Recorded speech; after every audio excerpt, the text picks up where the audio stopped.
équipe. Je vois qu'à Saint-Eustache, vous avez une équipe fantastique. La zone 2, vous avez une force d'équipe extraordinaire. C'est ça qui va vous garder, qui va garder l'optimisme haut et fort pour les jeunes. C'est sûr que je remercie beaucoup mon lieutenant Richard et Diane, sa conjointe, qui fait un travail énorme. Et c'est sûr aussi, je sais qu'au sein du district, il y a une nouvelle activité qui va son plein, qu'on a repris, c'est le golf junior avec Michel, toujours bien supporté par Nicole. Et aussi, je sais que Richard travaille beaucoup. Merci beaucoup pour le golf junior. Et ce qui m'amène à vous parler, je remercie Jean-Pierre de s'être déplacé avec Marie. Jean-Pierre s'occupe particulièrement de Louis, avec le programme de la gouverneure, et comme on voit Jean-Pierre, on voit toujours Marie. Alors Marie le supporte, et vice-versa, Marie s'occupe de mon album de la gouverneure, et Jean-Pierre la seconde énormément.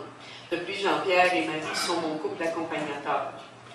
Alors, quand André est pris par son travail, Marie, normalement, on part en ski.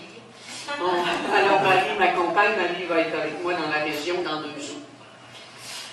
Je me fais assurer de ça. Je me fais assurer de ça. D'un jeune autiste, d'un jeune Asperger. Ouf! C'est enrichissant, c'est épuisant, c'est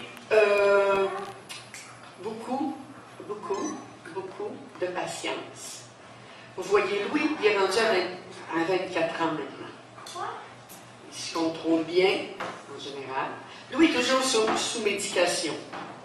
Alors, sans ces médicaments, à la première dose que Louis oublie, je peux vous dire, je le sais.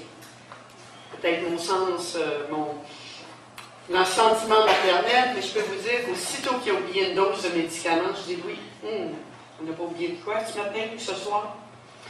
Louis est toujours sous médication, Louis est toujours suivi par un psychiatre, Dr Boulard à Pierre-Janet, et il la voit régulièrement.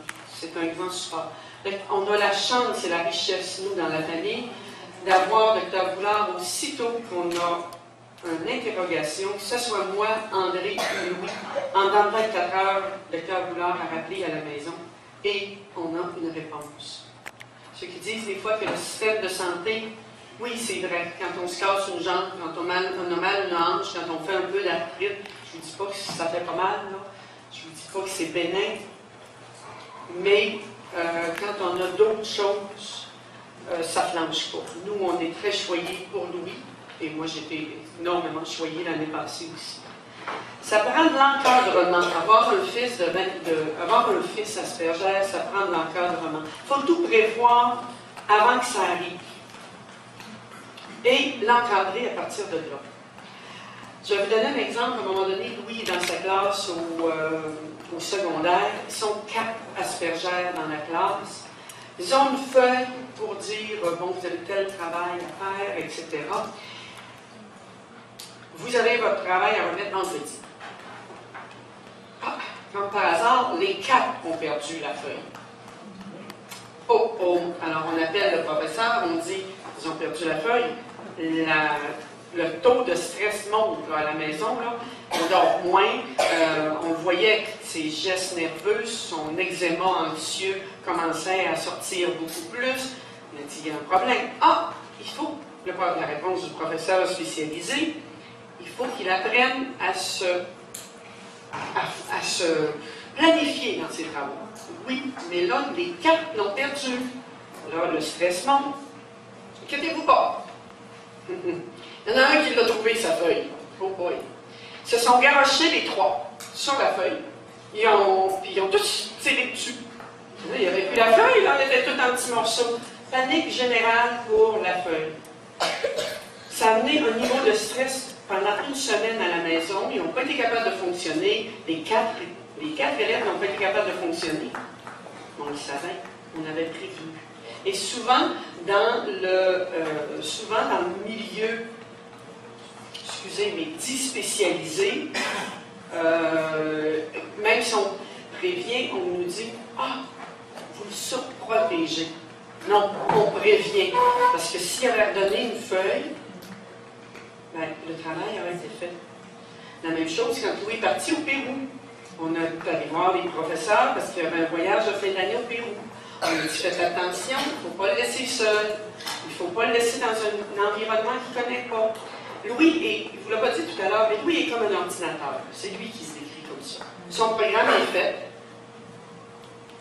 Mais quand il arrive un bug, qu'il arrive une situation imprévue, oups, son écran devient bleu. Et Louis nous le dit souvent, faites-moi CTRL-ALT pour me repartir.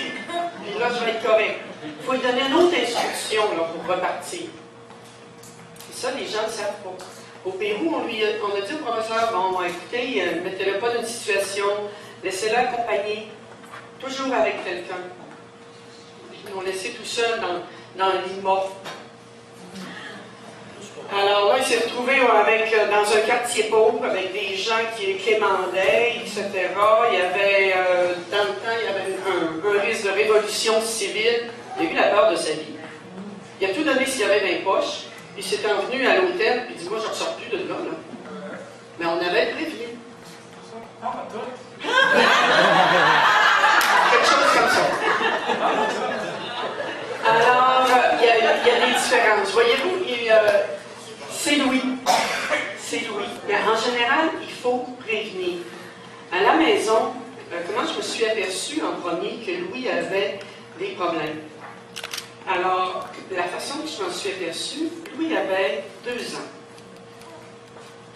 Et quand je lui donnais son assiette, on dispose toujours les patates. On dispose toujours les patates, la viande et les légumes. Mais il n'avait jamais changé l'ordre des légumes et des patates dans l'assiette. L'emplacement physique dans l'assiette. À 2 ans, 2 ans et demi, si j'inversais, l'assiette allait directement dans le mur. Imaginez-vous, parents, là, votre petit fait ça. Là. Puis moi, j'ai un caractère un peu prompt. Et c'était pas facile, là. Mais dans toute sa vie, ça a toujours été des situations comme ça. Louis avait 10-12 ans, il arrivait quelqu'un, puis il prenait sa place à la table. On aurait pour 1h30. Et pas capable, là, vraiment pas capable d'expliquer à Louis qu'il faut qu'il cède sa place. Mais c'est ma place, puis c'est l'ordre établi des choses. Le prendre, l'isoler complètement. Et là, tu as de la visite encore. Il faut que tu serves leur repas. Ils ne comprennent pas. Bien, mal élevé, ces enfants-là. C'est le petit roi du monde. Mais on avait changé l'ordre établi des choses. Quand il vous dit qu'il est franc et qu'il dit des choses, je vais m'en souvenir longtemps de celle-là. On reçoit une dame à la maison qui est obèse. 325 livres au-dessus. Louis, dans toute cette grande générosité, on offre à la dame de prendre un café, asseyez-vous à la table. La dame arrive pour s'asseoir, elle dit non, non, non. Il y a à peu près 13-14 ans. Non, non, non, asseyez-vous pas là. On dit non, qu'est-ce qui va sortir? Et il dit, si on connaît 2 chaises ensemble, les fesses ne vous dépasseraient pas.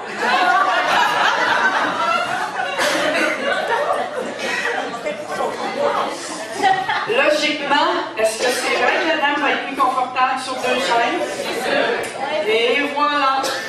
Alors, voyez-vous, il faut toujours prévenir, encadrer, le diriger. À un moment donné, Louis, le plus dur moment, je peux vous le partager, que j'ai eu à vivre avec Louis. On était à la table de cuisine, André, Louis et moi. Et puis Louis était à la polyvalente, probablement au secondaire 4 à peu près à ce moment-là. Et il nous dit, pourquoi tu me surveilles? Pourquoi tu me demandes avec quel ami je sors? Dans quel bar que je vais? Qu'est-ce que je fais? Je suis tannée, là. Pourquoi tu me surveilles comme ça? Parce que Louis ne décodait pas là, les groupes d'amis. Il y en a qui voulaient en profiter, là, parce qu'au secondaire, là, il y en a qui doivent s'en servir. C'est des gens qui sont malléables. C'est des gens qui peuvent être embarqués dans des gangs de rue pour être acceptés parce qu'ils n'ont pas d'amis. Ça, c'est un autre gros problème. Puis, pour être accepté, pour avoir